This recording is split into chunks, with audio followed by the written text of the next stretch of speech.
Assalamualaikum warahmatullahi wabarakatuh. Selamat pagi anak-anak. Bagaimana kabarnya hari ini? Semoga senantiasa dalam keadaan sehat walafiat ya. Amin. Perkenalkan, nama Ibu Winda Arum Singgarani. Panggil saja Ibu Winda. Di pertemuan kali ini kita masih belajar dari rumah ya, atau sering disebut dengan pembelajaran jarak jauh, PJJ. Walaupun belajar dari rumah, semoga tidak mengurangi semangat adik-adik untuk belajar dan menuntut ilmu. Jangan lupa tetap menerapkan protokol kesehatan ya, dengan rajin mencuci tangan, memakai masker, dan menjaga jarak. Baik, langsung saja kita mulai pembelajaran hari ini dengan membaca Bismillah terlebih dahulu. Bismillahirrahmanirrahim. Pada hari ini kita akan mempelajari tentang sifat utama dan keteguhan Rasul-Rasul Ulul Azmi. Sebelum itu, kita perlu mengetahui dulu apa pengertian dari Rasul-Rasul Allah. Jadi secara bahasa, Rasul berasal dari kata arsala yang artinya mengutus. Kemudian setelah dibentuk menjadi kata Rasul berarti yang diutus atau utusan. Dalam hal ini, seorang Rasul adalah seorang yang diutus oleh Allah SWT untuk menyampaikan misi, pesan, atau risalah. Sedangkan secara istilah, Rasul adalah manusia biasa, laki-laki yang dipilih oleh Allah SWT untuk menerima wahyu. Apabila tidak diiringi dengan kewajiban menyampaikannya atau membawa satu misi tertentu, maka ia disebut nabi. Sedangkan jika diikuti dengan kewajiban untuk menyampaikan dan membawa risalah tertentu berupa wahyu, maka disebut rasul. Wahyu ialah firman Allah yang diberikan kepada para nabi dan rasul, baik untuk dirinya sendiri atau untuk disampaikan kepada umatnya. Jadi, seorang rasul berarti ia juga sebagai nabi, tetapi tidak setiap nabi itu termasuk rasul. Adapun rasul-rasul yang wajib kita ketahui itu ialah sebanyak 25 rasul. Beriman kepada Rasul-Rasul Allah memiliki pengertian bahwa percaya dengan sepenuh hati bahwa Allah telah mengutus Rasul-Rasulnya agar menyampaikan wahyu Allah kepada manusia, serta mengajak mereka pada kebaikan dan jalan yang diridhoi oleh Allah. Iman kepada Rasul merupakan rukun iman yang keempat, dan seorang mukmin akan mendapat dosa besar apabila tidak mengimaninya. Bahkan ia dapat dikategorikan sebagai orang kafir. Berkaitan dengan kewajiban mengimani Rasul-Rasul Allah ini dijelaskan dalam Al-Quran Surat Al-Baqarah ayat 177, yang artinya, bukanlah menghadapkan wajahmu ke arah timur dan barat itu suatu kebajikan, akan tetapi sesungguhnya kebajikan itu ialah beriman kepada Allah, hari kemudian, malaikat-malaikat, kitab-kitab, nabi-nabi. Allah mengutus seorang Rasul bagi tiap-tiap umat manusia. Hal ini sesuai dengan firman Allah dalam Quran Surat An-Nahl ayat 36 yang berbunyi, A'udzu billahi minasyaitonir rajim. Bismillahirrahmanirrahim. Walaqad ba'atsna fi kulli ummatin rasulan an i'budullaha wajtanibut taghut. Artinya, sesungguhnya kami telah mengutus seorang rasul pada tiap-tiap umat untuk menyerukan, sembahlah Allah saja dan jauhilah taghut. Quran Surat An-Nahl ayat 36. Nah, selanjutnya, fungsi dan tujuan diutusnya rasul. Apa fungsi diutusnya Rasul? Fungsi diutusnya Rasul ialah untuk menyampaikan risalah bagi kaumnya. Yang pertama, membimbing ketauhidan. Kedua, membimbing umat manusia supaya memiliki akhlak mulia. Dan yang ketiga, menetapkan hukum-hukum dan segala peraturan yang harus diikuti oleh manusia selama hidup. Tujuan diutusnya Rasul yang pertama, untuk menerangkan tentang Allah SWT yang sebenarnya. Kedua, membimbing manusia berperangai baik.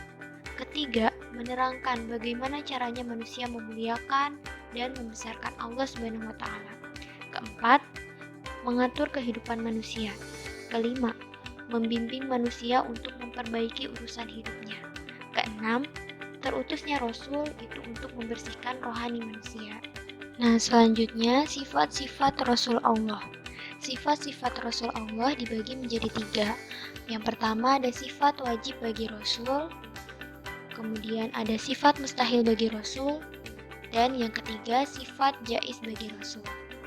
Sifat wajib bagi Rasul diantaranya yaitu sidik atau benar, kemudian amanah, dapat dipercaya, ketiga tablik atau menyampaikan, dan yang keempat fatonah, artinya cerdas. Lalu sifat mustahil bagi Rasul. Yang pertama ada kazib atau dusta. Kedua ada khianat atau tidak dapat dipercaya. Keempat ada kitman atau tidak menyampaikan. Dan yang terakhir baladah atau bodoh. Nah, keempat sifat tadi itu merupakan sifat mustahil bagi Rasul. Lalu yang terakhir ada sifat jais Rasul. Sifat jais Rasul itu diantaranya ada lapar, mengantuk, ingin memiliki keluarga, dan lain sebagainya. Jadi sebagaimana manusia biasa, Rasul juga memiliki sifat-sifat kemanusiaan pada umumnya. Nah, sifat-sifat kemanusiaan itulah yang disebut dengan sifat jais bagi Rasul.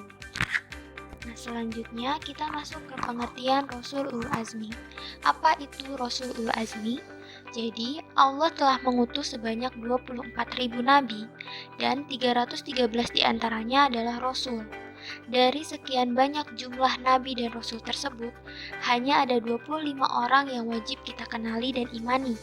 Dan dari 25 Rasul yang wajib kita imani tersebut, terdapat 5 Rasul pilihan yang mendapatkan gelar Ulul Azmi. Nah, kata Ulul Azmi ini berasal dari bahasa Arab, yaitu ulu, yang artinya orang yang memiliki, dan azama ya'zimu azman, yang artinya tekad yang kuat dan sungguh-sungguh. Jadi secara istilah, Ulul Azmi berarti Rasul-Rasul pilihan atau Nabi yang memiliki keteguhan hati, lapang dada dan sabar dalam menghadapi kaumnya yang menentang dirinya dan tidak mau menerima ajaran yang disampaikannya.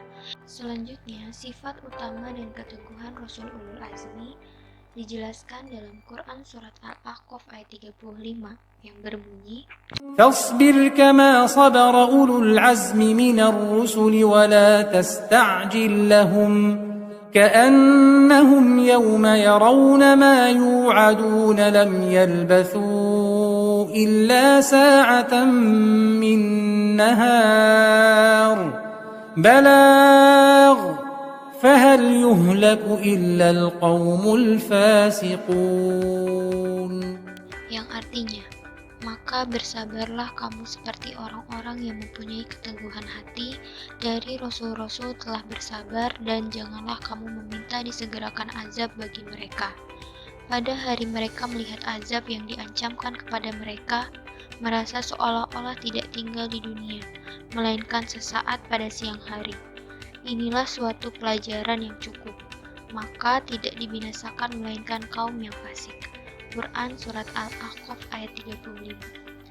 Nah, berdasarkan ayat tersebut menunjukkan bahwa para Rasul Ulul Azmi hidup dalam perjuangan yang lebih berat, namun mereka tetap teguh, sabar, dan tawakal dalam menyampaikan ajaran dan dakwahnya kepada umat manusia. Siapakah Rasul-Rasul Ulul Azmi tersebut? Yang pertama yaitu Nabi Nuh alaihissalam. Nabi Nuh merupakan keturunan dari Nabi Adam ke-10. Tugas Nabi Nuh yang paling utama adalah menyerukan kebenaran ajaran-ajaran Allah kepada penduduk negeri Armenia. Tetapi banyak di antara kaumnya yang menolak ajakan Nabi Nuh tersebut, termasuk keluarganya sendiri. Suatu ketika, Allah memerintahkan kepada Nabi Nuh untuk membuat kapal yang besar. Segera setelah menyelesaikan kapal itu, turunlah hujan disertai dengan badai topan yang deras hingga mengakibatkan banjir. Dan kaum Nabi Nuh banyak yang mati tenggelam, tertelan banjir, termasuk anaknya yang bernama Kan'an dan juga istrinya. Karena mereka tidak menuruti Nabi Nuh untuk ikut masuk ke dalam kapal, dan juga karena tidak memilih beriman kepada Allah Subhanahu wa Ta'ala. Yang kedua yaitu Nabi Ibrahim alaihissalam. Nabi Ibrahim lahir pada tahun 2295 sebelum Masehi di Mosul. Nabi Ibrahim dilahirkan di sebuah tempat bernama Fadom Aram dalam kerajaan Babylon yang pada waktu itu diperintah oleh seorang raja yang kafir bernama Namrud bin Kan'an. Penduduk di negeri tersebut merupakan penduduk jahiliyah, di mana mereka menyembah patung-patung yang mereka pahat sendiri dari batu-batu atau yang terbuat dari lumpur dan tanah. Dalam menjalankan dakwahnya, Nabi Ibrahim dihadang dengan persoalan yang berat.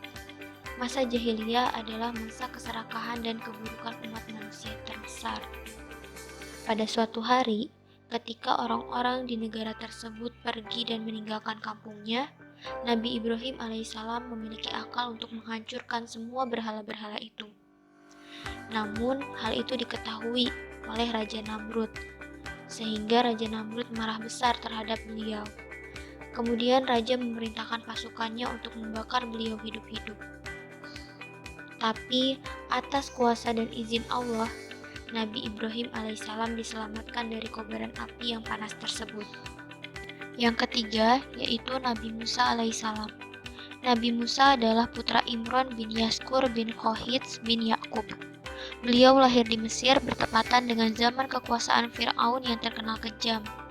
Suatu ketika, Fir'aun membuat peraturan agar setiap kali ada bayi laki-laki yang lahir dari Bani Israel harus dibunuh. Maka tidak ada sedikit pun yang tersisa kecuali Musa, karena setelah Musa lahir, atas petunjuk Allah, maka bayi itu dibuang ke sungai. Bayi yang berada dalam kotak dan terapung-apung itu akhirnya ditemukan oleh istri Fir'aun, kemudian diasuh dan dijadikan anak angkatnya. Setelah dewasa, Nabi Musa diangkat menjadi Rasul oleh Allah SWT untuk berdakwah di negeri Fir'aun yang zalim. Karena Fir'aun menentang perintah Allah, maka Nabi Musa diperintahkan untuk menaklukkan Fir'aun. Akhir kisah Nabi Musa dan Fir'aun ini adalah musuh Allah itu mati tenggelam di lautan yang sekarang terkenal dengan Laut Merah. Yang keempat yaitu Nabi Isa alaihissalam. Nabi Isa ialah satu-satunya nabi yang lahir tanpa seorang ayah. Nabi Isa dilahirkan dari seorang ibu yang bernama Siti Maryam. Nabi Isa diutus kepada Bani Israel untuk menyerukan kebenaran tauhid sebagaimana Islam. Tetapi kaumnya banyak yang durhaka sampai ingin membunuh Nabi Isa. Yang kelima yaitu Nabi Muhammad SAW. Nabi Muhammad lahir pada tanggal 12 Rabiul Awal tahun 571 Masehi di kota Mekah, bertepatan dengan tahun gajah. Ayahnya bernama Abdullah dan ibunya bernama Aminah binti Abdul Muthalib. Ayahnya wafat ketika Nabi Muhammad masih dalam kandungan, sedangkan ibunya wafat ketika ia masih kecil. Nabi Muhammad diangkat menjadi Nabi dan Rasul Allah pada usia ke-40 tahun dan menerima wahyu pertama yaitu Quran Surat Al-Alaq ayat 1-5 di Gua Hiro. Sebelum Hijriah, Nabi Muhammad SAW mengalami tahun kesedihan atau disebut dengan Amul Husni karena ditinggal wafat dua orang yang berperan besar dalam hidupnya, yaitu Khadijah istrinya dan Abu Thalib pamannya. Pada tahun itu juga, Allah SWT memerintahkan Nabi Muhammad agar melakukan Isra dan Mi'raj. Dalam peristiwa Isra Mi'raj tersebut, diturunkanlah perintah sholat 5 waktu. Demikianlah sekelumit kisah Rasul Ulul Azmi untuk menjadi inspirasi bagi juru dakwah masa kini dan akan datang. Bagaimana ketauladan mereka dalam berdakwah yang tidak mengenal lelah. Mereka selalu menyeru umat siang dan malam, penuh kesabaran dan ketabahan, sambil terus berdoa dan memohon pertolongan Allah SWT, baik untuk diri mereka sendiri maupun untuk kaum mereka masing-masing. Nah, setelah apa yang kita pelajari tadi, ada banyak hikmah dan keteladanan Rasul-Rasul Ulul Azmi.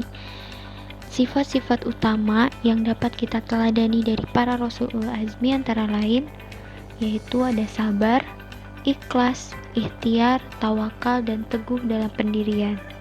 Sedangkan hikmah beriman kepada Rasul Ulul Azmi dalam kehidupan antara lain ialah bertambahnya iman kepada Allah SWT, kemudian sabar dan tabah dalam melaksanakan perintah Allah SWT, ketiga bersyukur kepada Allah SWT atas segala nikmat yang diberikannya, keempat ikhlas menerima segala ujian dan cobaan yang kita alami, dan yang terakhir mempercayai tugas-tugas yang dibawanya untuk disampaikan kepada umatnya. Nah, mungkin cukup sekian ya pembelajaran kita pada hari ini. Semoga apa yang telah kita pelajari pada hari ini dapat bermanfaat. Kurang lebihnya Ibu mohon maaf. Wabillahi taufik wal hidayah. Wassalamualaikum warahmatullahi wabarakatuh.